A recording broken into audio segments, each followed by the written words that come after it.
Good morning, Los Angeles. How's everybody doing? Chris, thanks again, man. Pleasure, man. It's so awesome. Kind of crazy little gig, you know? Yeah.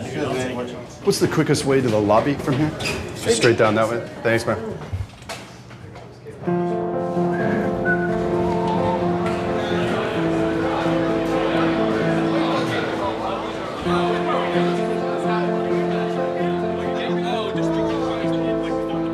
It's a hell of a thing to have grown up geek. I had friends around me that were geeky. We played D&D, and we'd talk shop about comics and things like that. But you know, my family was not geeky. My immediate, my siblings, they didn't understand.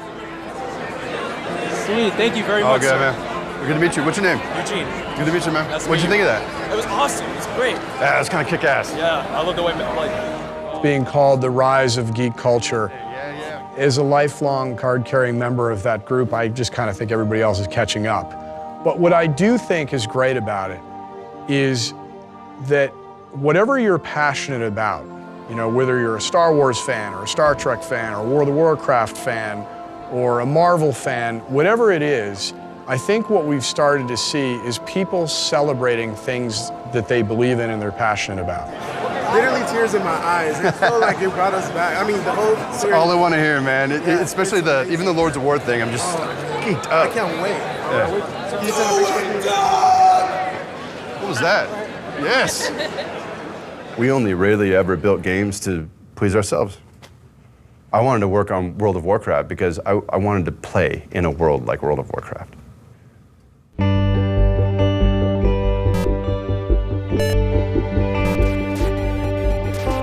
I knew from the age of about 14, this is what I wanted to do with my life.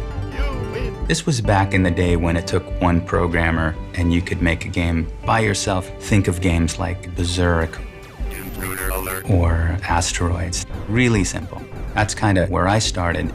So while at UCLA working on a computer science degree, I knew that I wanted to start Blizzard the day that I graduated. I think our class was around 300 students, but there were maybe 10 of us that would finish our 2-month projects in the first week and spend the next, month and a half optimizing our code. And I took these guys and started to show them the vision I had. Instead of being sapped off to the Microsofts and the IBMs of the world, that we could try and do something, a little different.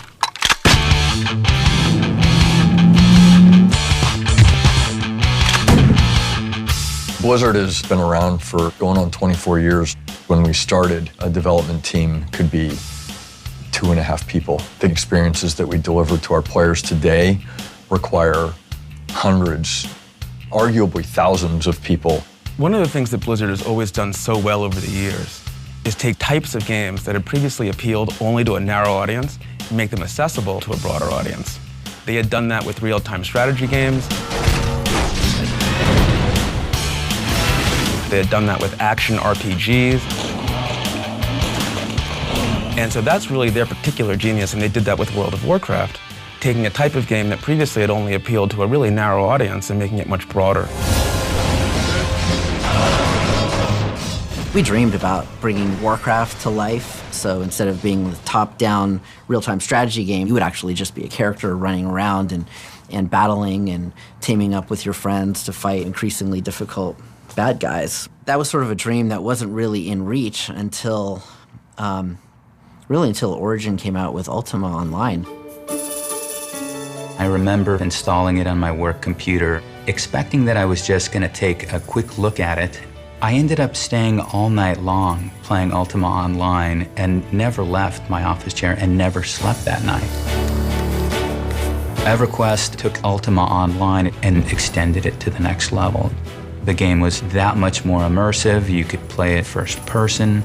I still contend to this day that for its time, EverQuest was the best game ever made. EverQuest became this massive inspiration for a lot of us. We loved the game. There were things about EverQuest, however, that were kind of hardcore. You couldn't help but play it and say, well, this could be improved, or we could spin the content this way. It really, in me, reawakened the desire to make the next great game. At the time, I was on the project called Nomad, which was a third-person, real-time strategy RPG. It was everything, but we couldn't really develop it. It just was crap. There's a lot of passion and work, that blood and sweat that went into it, but it really didn't coalesce into something that people got or really got behind, because there was no other game out there at the time that it was trying to, be like. When we make something, we're gonna plan how that works and how that looks. We're gonna do a zone layout, and we're gonna be like, this is perfect, we love it. Then we start building the world, and we make everything with that world, all the trees and the rocks and the buildings, and we build the whole world, and we look at it, and we hate it. And we're like, okay, this just didn't work. So we'll take all of it and we'll scrap it. We'll start over and build a completely different world. Sometimes you need to do that. There were people on the team that were definitely hurt or disappointed that Nomad was not going to be anymore, but I think everyone understood we just weren't getting the traction we wanted with that game. And we were playing EverQuest, Ultima Online, and we thought, you know what, we could do that. Why don't we make one of these? This is awesome. I mean, why don't we make a game that we love? Ultimately, it was Alan Adham who stepped in and said, hey, we got to rethink the direction that we're going. We should be going, more towards World of Warcraft and less towards this idea of Nomad. As we were working on World of Warcraft, I started archiving cool moments from the game. Here is an old map of Eastern Kingdoms. So it shows, something up here called the Dragon Isles Raid, which was actually in production, that doesn't exist. The players will also notice that when World of Warcraft first shipped, the game only went to a level cap of 60, and you'll see zones like Eastern Plaguelands here going 60 to 70. We had a zone called Airy Peaks, which later got renamed to Hinterlands. This is Stormwind, the first day that it ever existed in World of Warcraft. There's no statues around it. The road doesn't exist. And then later in this screenshot, you can see the statues were starting to get built by the art department. And when something comes into World of Warcraft, at first, if it doesn't have a texture on it, it shows up as completely green. So we had these giant green statues for some days sitting in Stormwind City. This was the moment that we placed Onyxia in the world. Later, we had some really great designers and artists work on this. As you can see, Onyxia looks totally different in this screenshot than she does today in World of Warcraft. An artist named Roman Kenny would later come in and make that model look like the beautiful model it is today. Alex Afrasiabi and Chris Metzen were the primary drivers behind the story of things like Onyxia. When I got hired at Blizzard, the computer stuff always really was very intimidating to me. So I started writing, and the boss kind of saw what I was doing and went, I think this kid has some potential. I've been working with Chris for a long time. Heck, we were just college kids, got a job at Blizzard. Heck, next thing we know, we're getting paid to do art like crazy.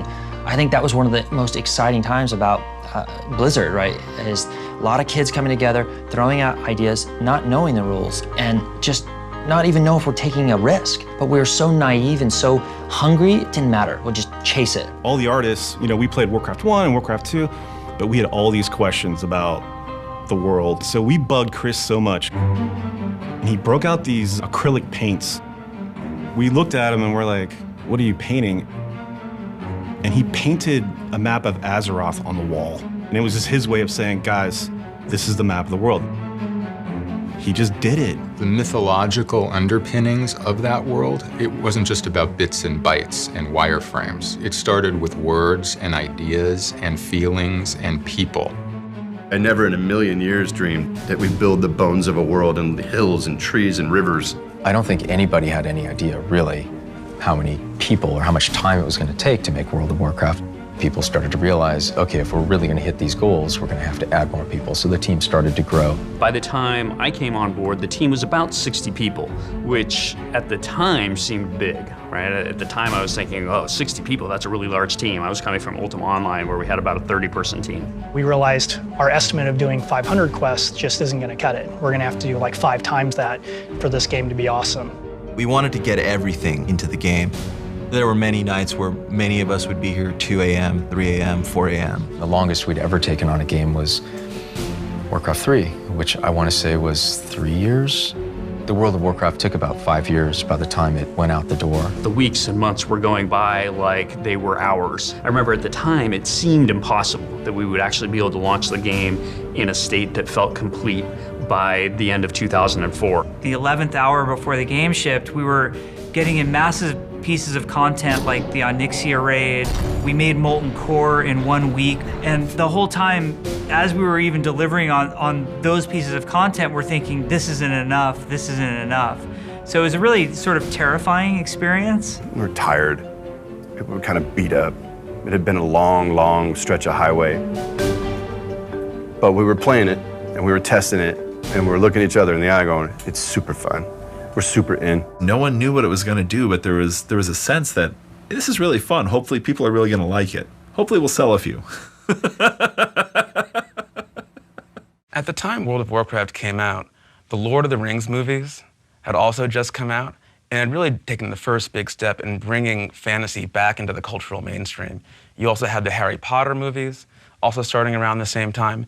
So the cultural time was right for this kind of product to come along. It was announced that we would do a developer signing at Fry's. One of our producers called us and said, you guys aren't going to believe what's going on here.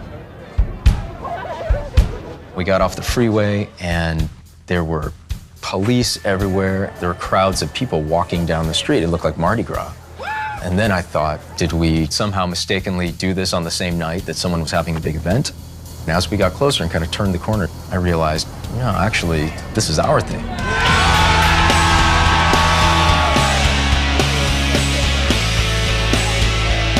What do you mean they're here for us? Like, I thought a couple people would show up to get their boxes signed, not 6,000 or whatever crazy number that showed up. Some people literally didn't know what was in the box. You know, it was just sort of a leap of faith of, you know, hey, I've played Blizzard games before, Warcraft was great, StarCraft was great, and this game's gonna be awesome, so I just wanna meet the people who are here.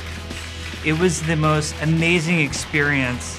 As a passionate Blizzard fan myself, I feel like I saw a lot of myself in the audience, right? I saw, you know, a community of gamers that was very much like the group of developers that were sitting on the opposite side of the table. We were there till 4 or 5 or 6 in the morning signing every single box that came through. And that was the easy part. One of the things they felt really, really strongly about was not to sell more boxes of the game than we could support on our servers that we had at the time, because they didn't want people to have a bad experience where the servers were bogged down, you couldn't log in. And it turns out all of those boxes that we had projected to last for a couple of months sold out within a day or two. We had planned to have 1 million users within the first 12 months of the game.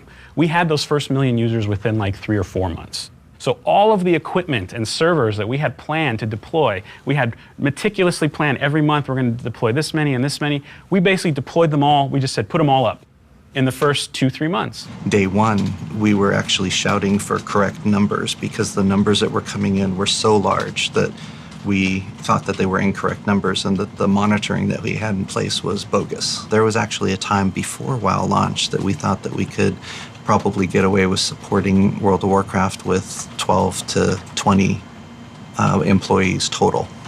And we were a little bit off the mark there. We went from a company of like 500 people to, you know, at one point we were over 5,000 people because of World of Warcraft. When I first came on to WoW, WoW had shipped about 6 months before that. There was this buzz and this energy and excitement and trepidation as well. It was like, okay, now what do we do?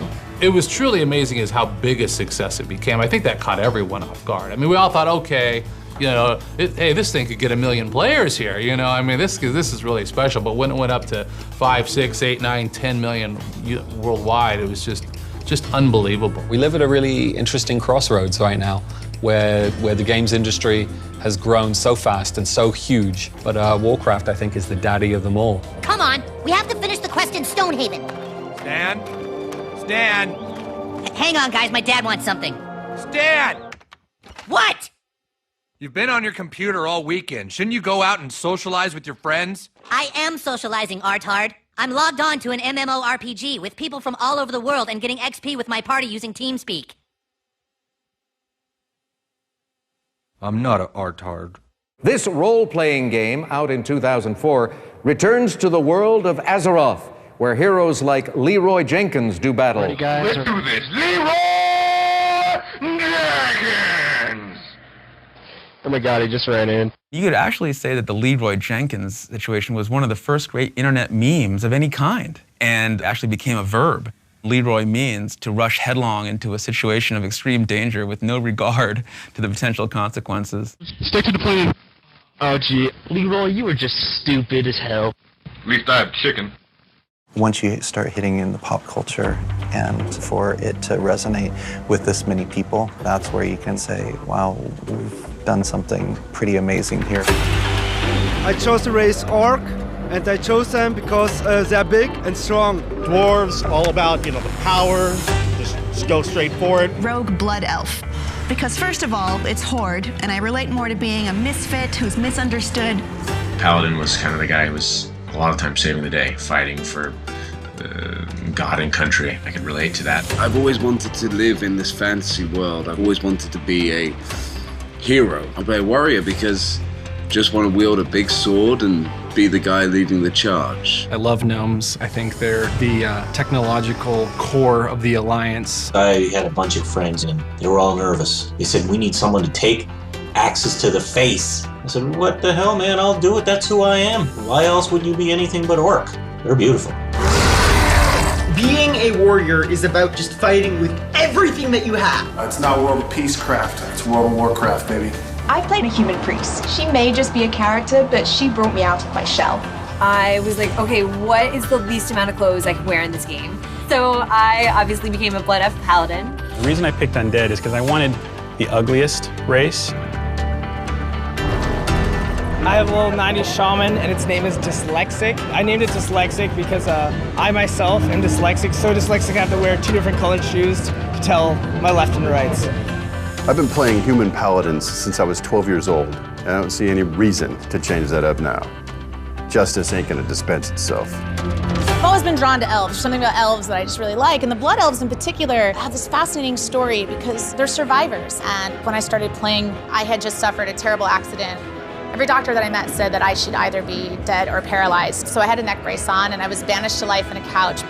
I started the game and I played a Blood Elf, and as I was questing, I found a lady's necklace. I had to return the necklace to Lady Sylvanas Windrunner. She's the leader of the undead. And she takes the necklace, she throws it down, and all of a sudden she starts singing. The more I got into her story, it changed my perspective. You see how much she suffered to get her body back. And for me, having lost my body, that was a story that really, really resonated. It meant a lot to me, and her story helped me heal. There are so many players of our game who talk about it the same way they would speak of their favorite summer vacation with their family, or meeting their significant other and their first date, and their song that was playing on the radio when they realized they were falling in love. And that sort of thing happens in the game all the time.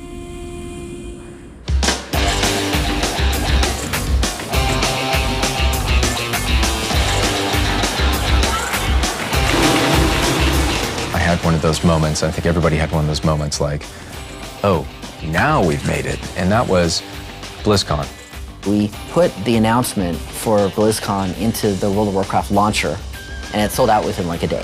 One of my favorite moments, BlizzCon had not opened yet, and there's just this sea of people at the Anaheim Convention Center waiting for the doors to open. I'm going up the escalator, and as I'm getting to the top, I just yell, "For the Horde!"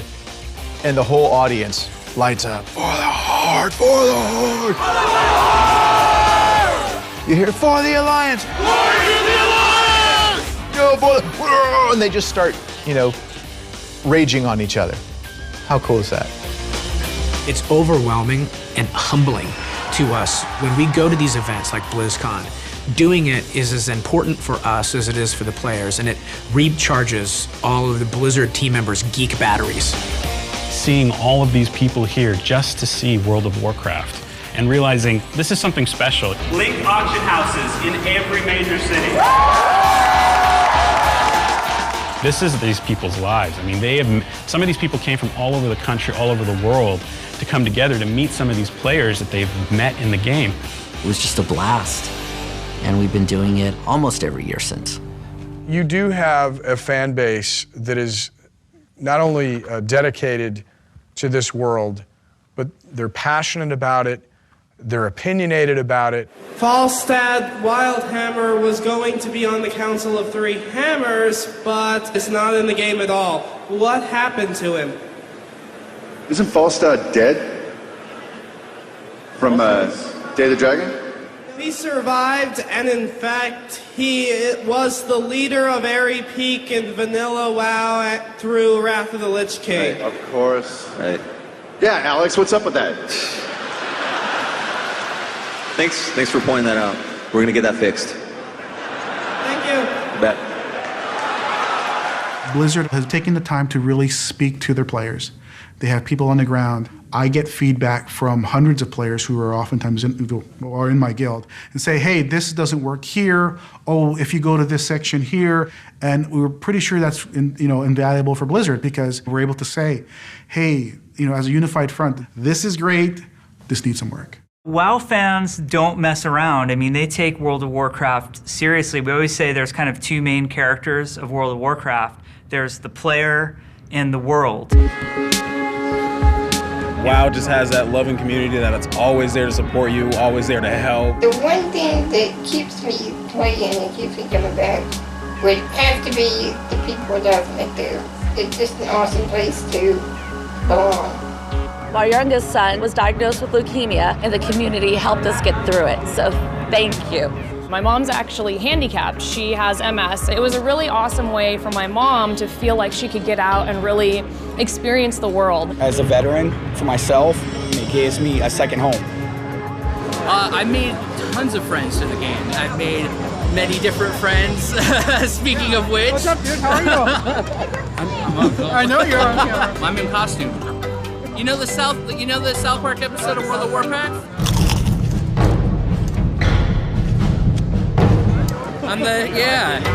The most meaningful relationship that I've developed thanks to World of Warcraft has got to be my marriage. One thing led to another. A couple years later, we're married with 2 children. 我是被朋友拉去玩的，可是很高兴能够在魔兽世界里面认识现在的老公，就是他。Meeting my boyfriend Jackson or Bajira. Oh, muscle and metal, baby. You guys provided a medium for us to meet when we were states away. She server transferred IRL so that we could work on establishing a garrison together. My wife is somebody that I met in World of Warcraft. We started to play together more and more often, and eventually we started dating, and the rest is history. It's the community, it's the people that I play with. We have so much fun. These people have become my family. I've never seen a game be this powerful.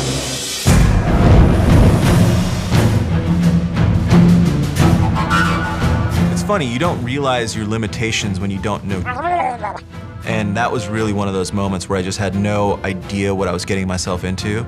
The opening of the gates of Encourage was really a huge moment in Warcraft history. It's interesting because it isn't one that we've really repeated, yet it has such great kind of historic value. We wanted to capture a lot of what we had seen in EverQuest or Ultima Online with these major events where one person on the server could be the hero for a day. The whole server would come together, or would have to come together, to unlock this dungeon in this raid.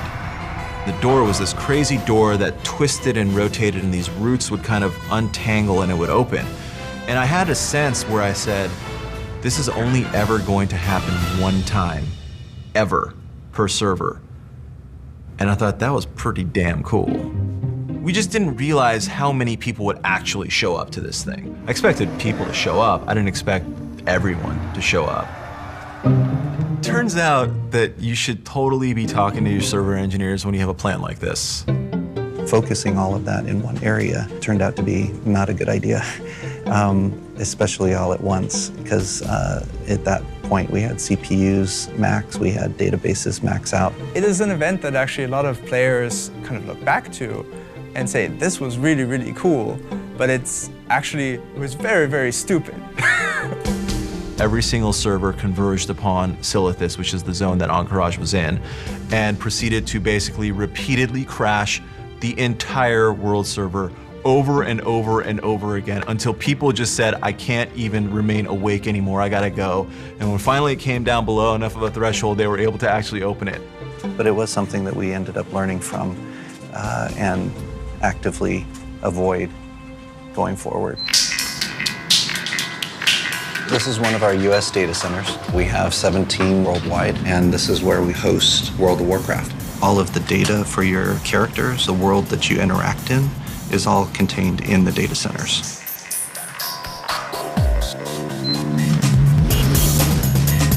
We usually push 100 gigabits per second. We would be able to download 4 HD movies per second. There is a high level of security. Whether it's malicious or accidental, we want to make sure that people stay outside of our areas. This is actually the first time that we've actually allowed cameras into our cages. So this is what one of the blades looked like for World of Warcraft. So this particular one is Tichondrius, one of our more popular realms. It's the CPU, it's the memory, it's essentially what creates the world and sends it back out. There's tens of thousands of these worldwide. All of these are designed so that the developers can take advantage of the game. They have the world servers, they have instance servers, and those make up realms. This is what we call the GNOC, or the Global Network Operations Center. It's essentially where we monitor the heartbeat worldwide of all of our games. This one in particular is taking a look at various security threats worldwide. Every once in a while, you'll see this light up significantly, which is a pretty large attack. This screen that we're looking at here shows all of the logins worldwide for the various games that we have. Each pop that you see on the screen is somebody logging in to play the game. And then these two screens, we are monitoring streaming feeds. It's an early indication if we ever have any problems from the player's point of view. We push the boundaries of the technology as far as we can. We try not to tell the developers no unless physics gets in the way. You know, so far to date, we can only push light so fast, and we kind of have to say no at that point, but otherwise we try and figure out a way that we can make the vision come to life. After we had launched the service in 2004, we kind of were in panic catch-up mode. We were in a very reactive mode where we were patching. We knew we wanted to deliver cool content to players, but we couldn't seem to get our feet beneath us. We spent, all of our time really just trying to get things under control, and I would really say it was about 9 to 12 months after launch before we were like, I guess we should make an expansion for this game. World of Warcraft experienced such explosive growth in its first year and 2 years. And the real question was, could Blizzard sustain their momentum? Would the first expansion, Burning Crusade, really be able to live up to the level of quality that they had established in vanilla WoW? Where do we go next? Warcraft had always been in the interactive space of video games, kind of compared to Tolkien or other fantasy settings that we had all grown up playing games within, Dungeons and Dragons, things like that.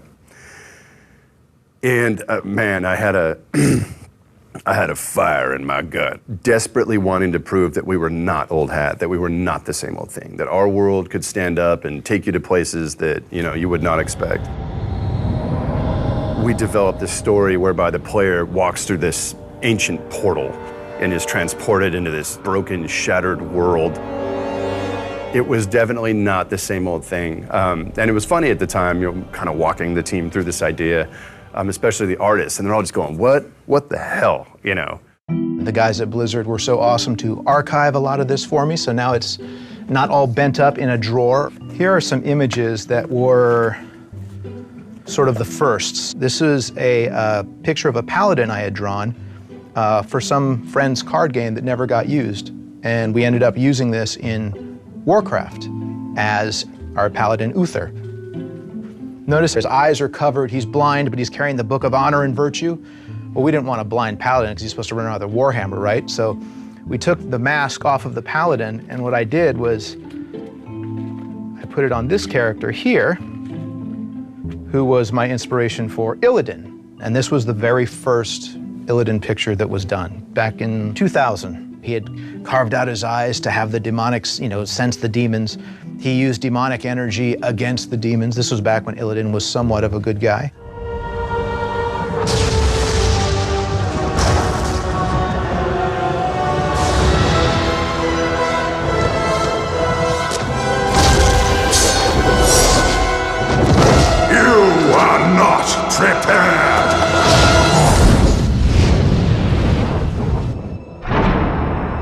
Of course, Burning Crusade was a huge success, and they really were able to not only maintain the level of quality they had established in Vanilla WoW, but even raise the bar. I look back on that first expansion, I believe it did exactly what I hoped it would do. It just socked people in the teeth and reset their expectations. I think our players began to understand that we weren't in this just to sleepwalk through, some kind of classic plain rat fantasy thing, that we were definitely looking at it like artists and challenging ourselves and them to kind of take this journey where anything was possible.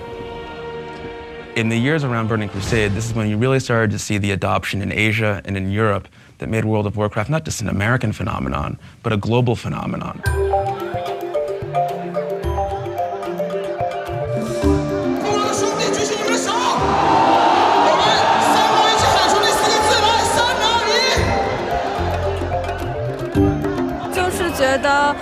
不仅是玩游戏吧，还可以有交到很多朋友，就不仅是游戏里面的朋友，就是已经可以延伸到你的现实生活中了。然后我觉得还蛮好的。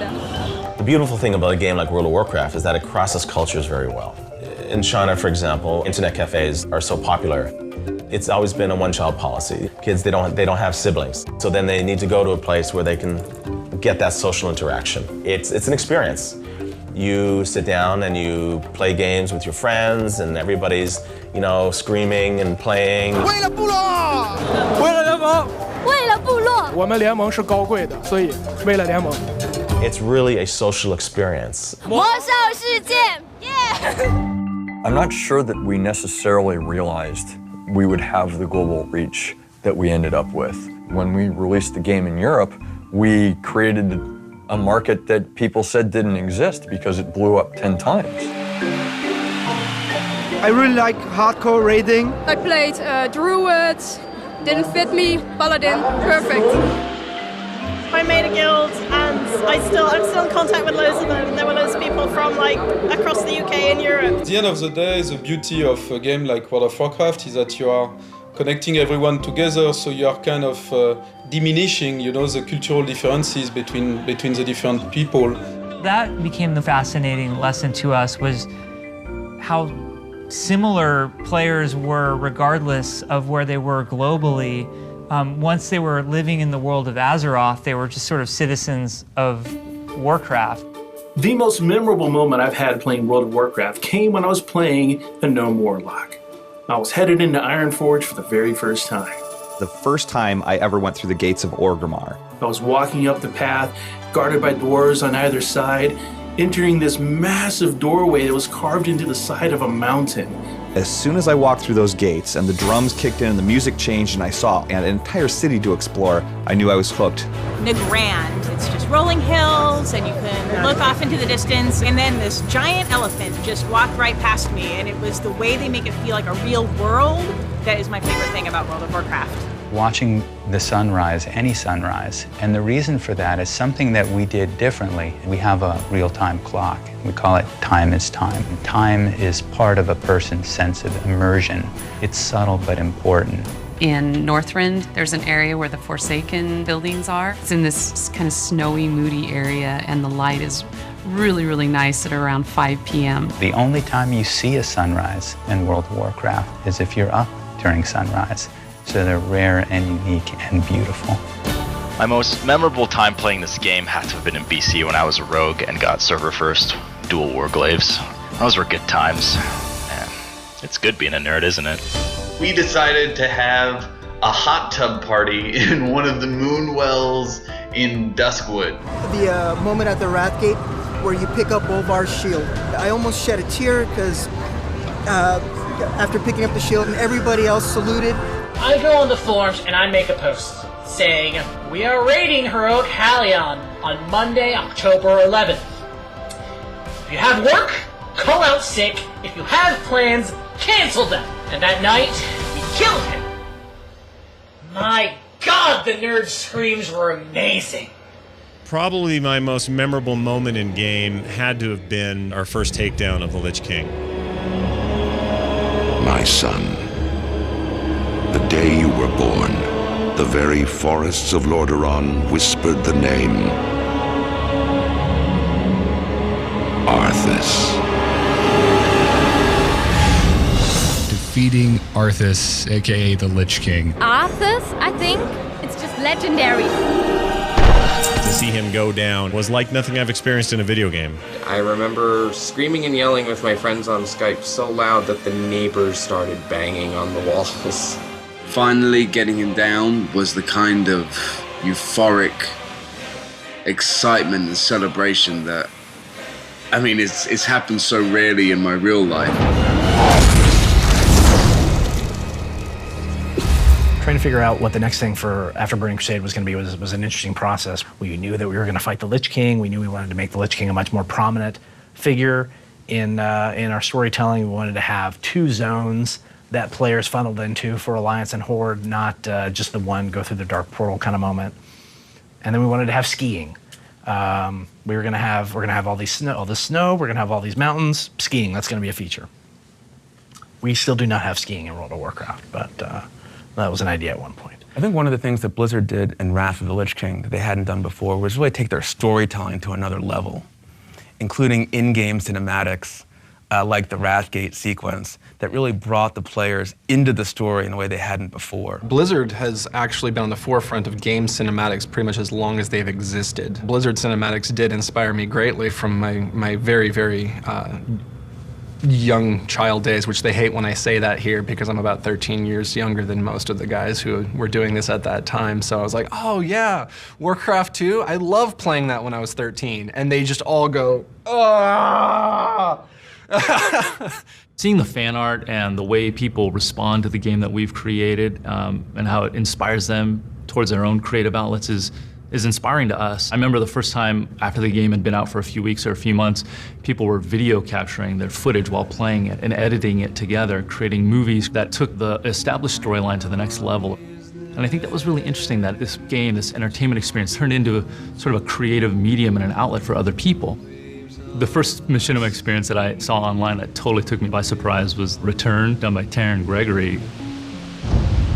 Home. The sweet sound of that word had sustained me through battles beyond all counting. My friend Ezra comes to me one day and says, oh, by the way, have you seen that Blizzard is putting on a movie contest for BlizzCon? I'm like, that sounds interesting. For 30 long years, war. Endless war. And we created a 6-minute movie called Return, a Warcraft motion picture, and submitted it not thinking it would go very far, only to find in a couple weeks that we had won that contest. Ezra and I drew our resources and flew down to BlizzCon. So we walked right up to Chris Metzen on the main floor and we introduced ourselves, and seeing Chris Metzen's face light up. You guys made that movie? Return? Wow! When they started sending that around the company on the internal drives, everyone was watching it, everyone was talking about it, and both my friend and I were just sitting there. We're supposed to be geeking out on you, man. Why are you geeking out on us? Yo! Yeah. And that's when the lines between fan art and real arts kind of started to blend for us, and even for them when they started saying, hey, how would you like to come and do this kind of thing for us? And now, my title is Project Director for Cinematics. So we've got all 6 cutscenes to review today. We can go over the Velen and the Frostwind scene, even though those were close to final last time. Your place is with our people.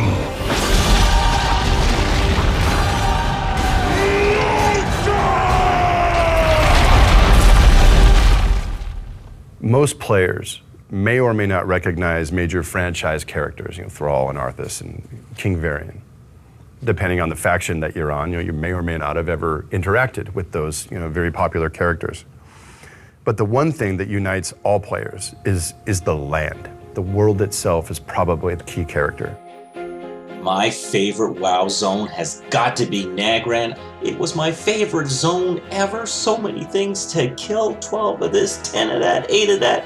It's just like a Warcraft 12 Days of Christmas. It's gotta be Karazhan. Karazhan. Winter Spring. Molten Core. Icecrown Citadel. Australia, where I was filming Superman Returns, the time when WoW first came out, and we played a lot. I have fond memories of Westfall for sure, and then Stormwind City. I remember walking through those gates and My jaw just fell to the floor. I could not believe how big the place was. And you know what? That moment has stuck with me right through to this very day. Ironforge, I would always dance on top of the mailbox. Yelneas. Frozen Throne. Hellfire Peninsula for sure. Thousand Needles. This canyon of endless red rock reminds me of when I was growing up, seeing these majestic rock formations. Honestly, it's got to be Ashara. There's just the feeling of the zone, the red leaves. It was just really, at the time, beautiful to look at. And I'm talking old school Ashara, before Deathwing did what he did.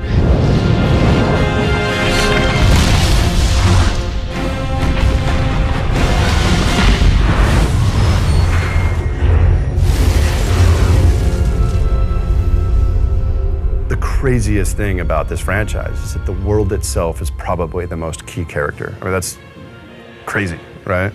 It's very, very cool. So the powerful idea with Cataclysm was, what if we imperiled the world you know? Chris is like, I want to break everything. And I remember thinking like, dude, like what? Like, is this the end of Warcraft, right? And he's pitching the idea and everyone's kind of like got this like, really? Like, the game's doing really good, you want to break it? And they said, we want to have this big moment, this big event, where the players log out and log back in, and the world is all different. That was probably the scariest thing I ever heard. We didn't quite know the extent of our madness. And then we kind of realized, like, holy shit, like, what are we gonna do? Like, how are we gonna even do this? My team and I sat down and we did 48 hours of analysis of all of our data and tried to figure out if we could make this effect happen. And we came back with a definite maybe. That was one of the more complicated things that we've ever done in the history of WoW. Incredibly complicated from an engineering perspective, from a patch delivery perspective. We figured out a way to deliver 2 versions of the world. So you're standing somewhere in Kalimdor and you log out and you log back in and the world was destroyed.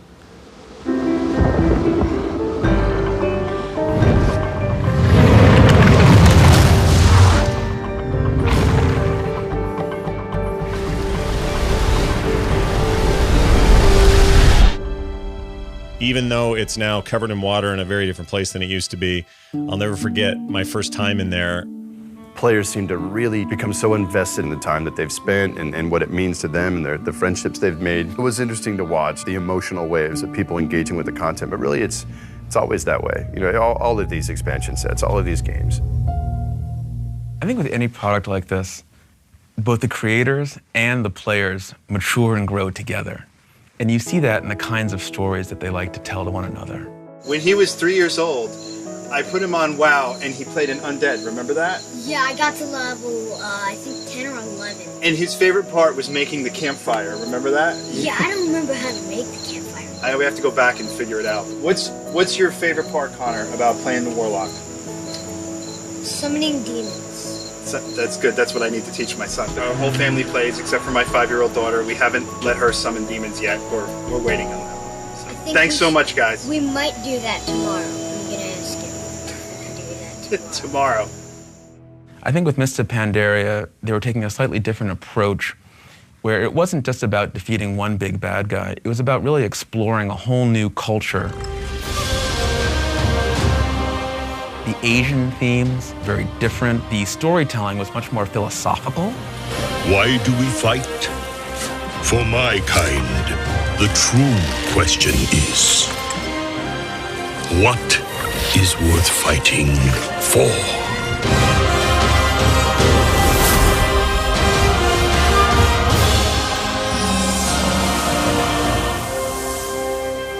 And maybe that reflected the fact that the people who make these games and playing them were frankly getting older and more mature themselves. And maybe there's a little bit more sophisticated kind of storytelling that you can engage in as a person and as a player. I was heavy into the martial art movies of China, Japan. My daughter was born, so I made sort of an Asian-inspired panda. So there's a little kid, there's me, big fat guy on the hill. People really started enjoying these guys, and eventually they ended up becoming a race for Warcraft, and it was actually just a Christmas picture to start with. I think I might have printed out the picture and gave it to someone. They're like, oh, this would be like just a cool race to do for Warcraft. And we're like, nah, it seems kind of kind of weird for Warcraft. And they go, well, we have an April Fool coming up. Let's make this an April Fool thing. So we put a little bit of history to them, added some more pictures, and April Fools, the new race in Warcraft 3, the Pandaren. And everyone's like, oh, that's so cool, this is great, this is gonna be so awesome. And we're like, oh, they actually like it, what do we do now? Mists of Pandaria, I think, shows how much we can continue to drive the visual look of our expansions. What's really been awesome is just seeing what Chris Robinson, who's the art director, and what that art team is able to accomplish when they're just given the time to craft, art. Everything has to be about the idea. So what we try to support around here is don't focus on finish, don't focus on rendering perfectly and making sure that every pixel is in the right place. Focus on this first part and make sure that if the idea is amazing and the structure and the foundation is amazing, we'll get to the rendering part. As a technical director, it's a lot of collaboration with the art team. When we were thinking actually for doing the Pandaren for Mists of Pandaria, they wanted to make a character that is much more alive and is able to emote better, which required facial animation type of technology. We actually had to build kind of custom technology to make sure that the actual face shape can change. With the technology that you provide, you tend to kind of give artists and designers the tools that they can use to bring the world to life. So Engine kind of tries to enable creative people to do very creative things. Our bond is iron, our will unbreakable. Who will stand against us?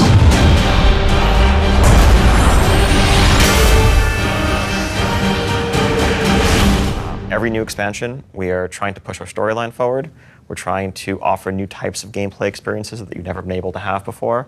In Warlords of Draenor, we're saying, hey, you wanted to build a base in the world, maybe? Your interest in Blizzard franchises harkens all the way back 20 years ago. Well, now you can have a little bit of that flavor in your World of Warcraft also. Wouldn't it be cool if we went back to Draenor before it was Outland? What if we were able to encounter these warlords that we've heard about in Warcraft 1 and Warcraft 2 and these stories in Warcraft 3, but have never actually played with in World of Warcraft? One of the things I really love about Warlords of Draenor is that it gives us the chance to kind of go back to a place and an era in the history of the world that no one's seen. And what comes with that is, all the super nerdy, kind of layerings of whoa, you're gonna break the timeline. We can't go back in the past. It's like Marty and Doc and the time machine. We're gonna break it all and my parents are never gonna meet. And what are you doing to the space-time continuity? We had to think through all the fiction and we had to think through all the consequence of what happens if we screw it all up.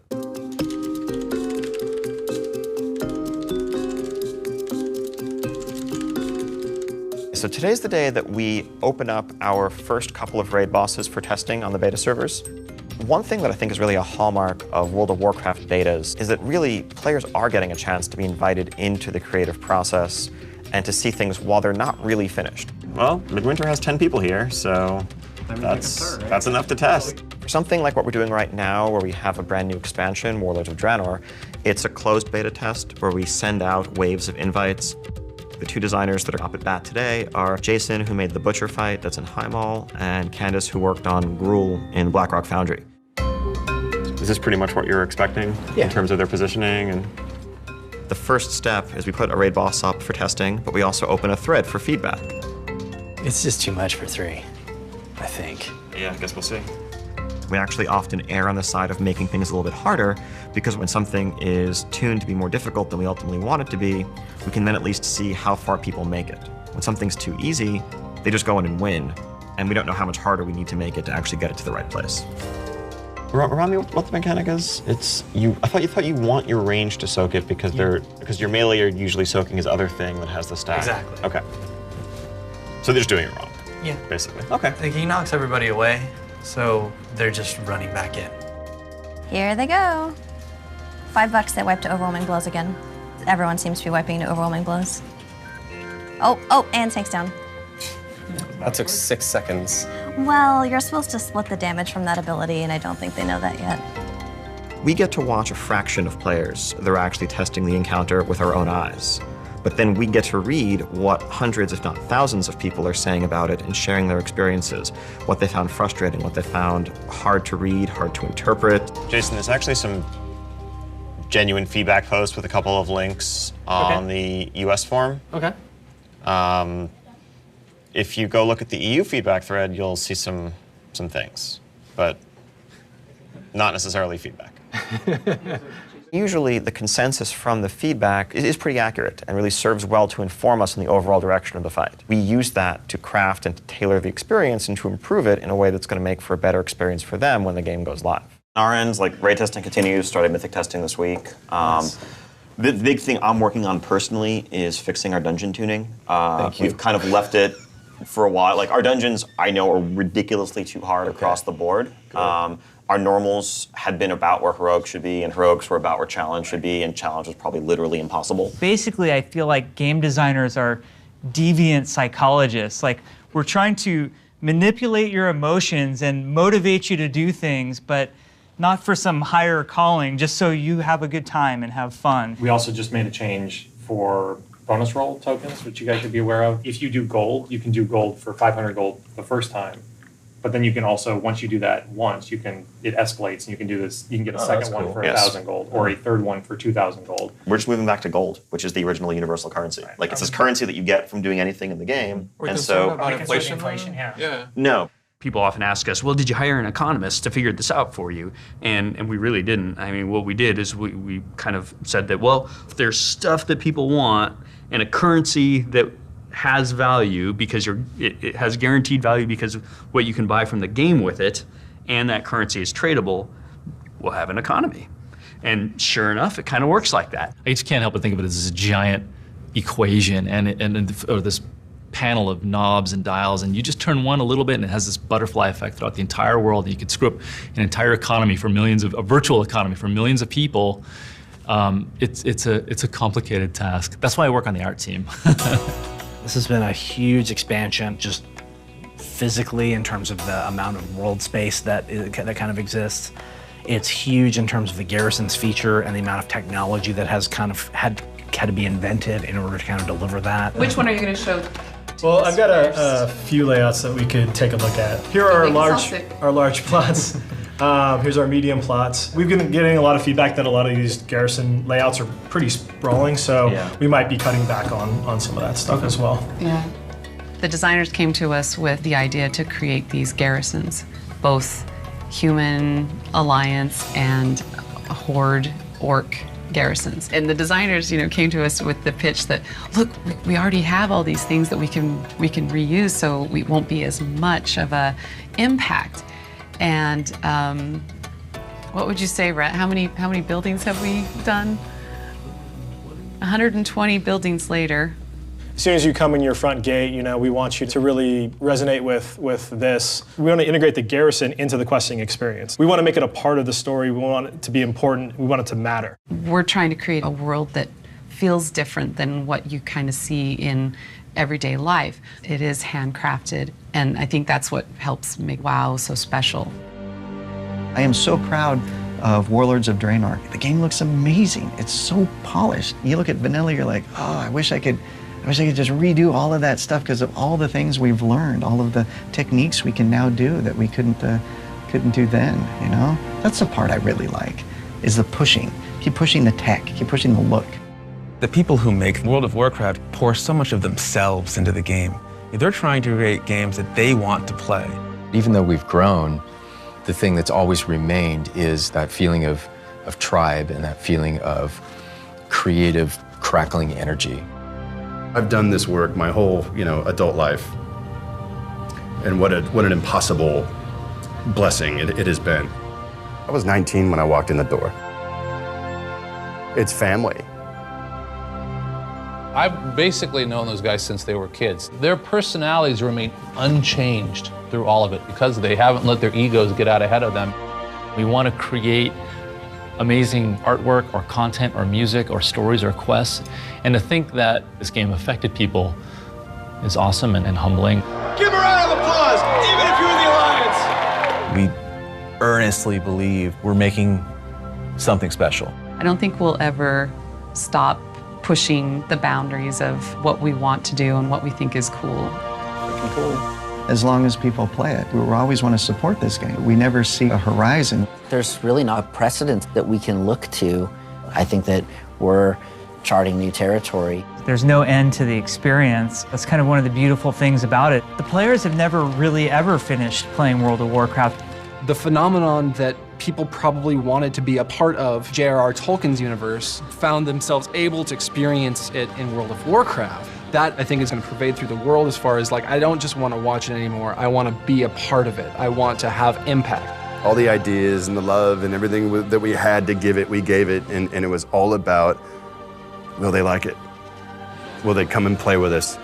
It's goofy stories at the end of the day, but it always struck me, as we share them, when we share them, it becomes infinitely bigger.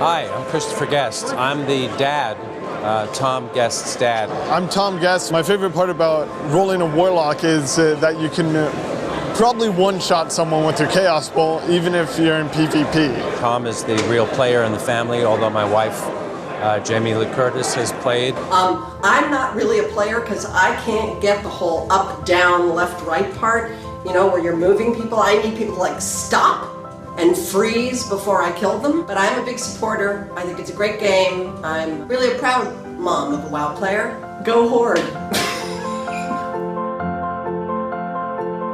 The aspects that keep me coming back to World of Warcraft is all the magic training I'm receiving for when I become a real magician and learn how to stamp my enemies out and crush them like dirt under my boot. The social interaction and that feeling of communal spirit. We're sitting on 10 years of World of Warcraft now, 20 years of Warcraft lore altogether, and we still cannot cook our own bacon. We need to cook our own bacon. The funniest reaction I've ever gotten when I told someone I played World of Warcraft was, "You're a girl." Jerks.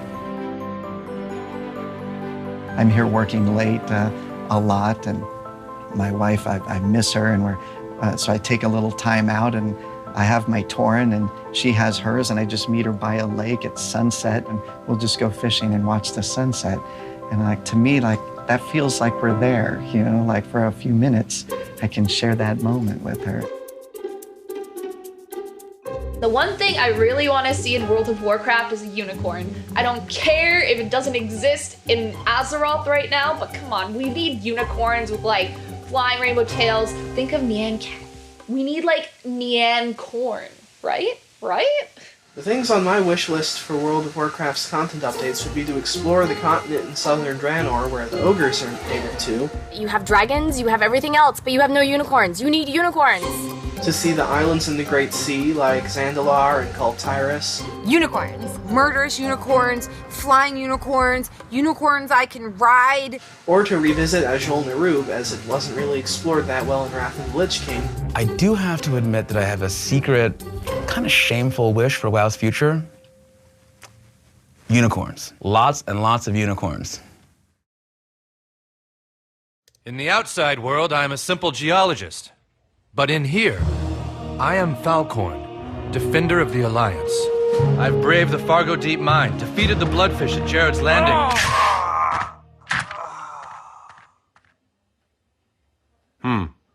Looks like that guy just killed you. What? Why?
If this documentary sucks, it's not my fault.